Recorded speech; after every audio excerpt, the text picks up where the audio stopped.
আপনারা কোথা থেকে আসছেন? হ্যাঁ, আচ্ছা, মায়ের মন্দিরে প্রতি বছর আসেন হ্যাঁ, পুজোতে? হ্যাঁ, শ্রীরামনবমীর দিন? হ্যাঁ। আচ্ছা, আপনি কোথা থেকে আসছেন? আমি জলপতিপুর থেকে আসি। আচ্ছা, মায়ের মন্দিরে আসেন প্রতি বছর? প্রতি বছর আসিনি, মাঝে মাঝে আসি, যখন সময় পাই যে বছর সে বছর আসি। পূজার সময় আসেন তাই তো? পূজার সময় আসি, এমনিতেও আসি মাঝে মাঝে। আচ্ছা, আমরা কাল থেকেই এই ভিডিওগুলো দেওয়ার চেষ্টা করছি মানুষের কাছে, যাতে সবাই ঘরে বসে মায়ের ভিডিওগুলো দেখতে পায়। তো আপনারা অষ্টমীর দিন এসেছিলেন নাকি?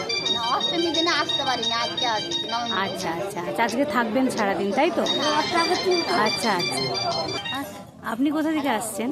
জলপতিপুর থেকে। প্রতি বছর আসেন আপনিও? হ্যাঁ, প্রতি বছরই আসি। আচ্ছা আচ্ছা, এই মায়ের কাছে ভোগ পূজা অর্চনা সবসময় আসেন তাই তো? হ্যাঁ, আসি। দূর দূরান্ত থেকে লোক আসে তাই তো? কালকেও দেখলাম, অনেক দূর থেকে আসি। হ্যাঁ কালকেও দেখলাম যে অনেক অনেক মনস্কামনা নিয়ে মায়ের কাছে এসেছিল। সবার মনস্কামনা পূর্ণ হয়েছে, রাত্রি 1টা অবধি সব না খেয়েছিল, পুজো দিল, বলিদান হলো, সব দেখলাম তো এখানে মায়ের কাছে সব নিজের মনস্কামনা নিয়ে আসে, মা তাদের পূরণ করেন তাই তো? আপনারাও সব মানে মায়ের আশীর্বাদ পেয়েছেন তাই তো? হ্যাঁ, পেয়েছি।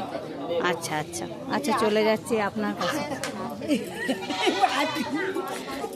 আপনি কোথা থেকে আসছেন? বিষ্ণু থেকে এসেছি।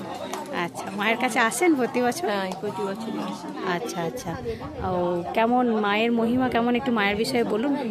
মায়ের মহিমা খুবই ভালো। হুম, মানে দূর দূরান্ত থেকে লোকজন আসে, প্রচুর ভক্ত সমাগম দেখছি তো আজ। মায়ের প্রচুর নাম, 10-12টা গ্রামে মায়ের নাম প্রচুর।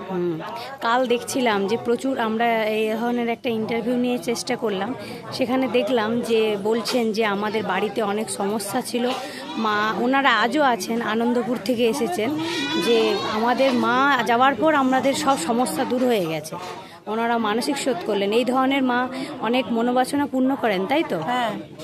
আচ্ছা আচ্ছা, ঠিক আছে, চলুন আবার পরবর্তী ভিডিও নিয়ে আসেন। আপনারা দেখতেই পাচ্ছেন প্রচুর মানুষজন, ভক্ত সমাগম হয়েছে, আর অলরেডি পুজো চলছে, আজও নবমীর ভোগ চলছে, আয়োজন চলছে। আজকে প্রচুর রকম বলি হবে মায়ের, 9-10 রকম, তার সাথে পূজা অর্চনাও চলছে। এইদিকে মায়ের নবমীর পূজা চলছে, আর এইদিকে বেদপাঠ চলছে, সব একসাথে চলছে বিভিন্ন রকম।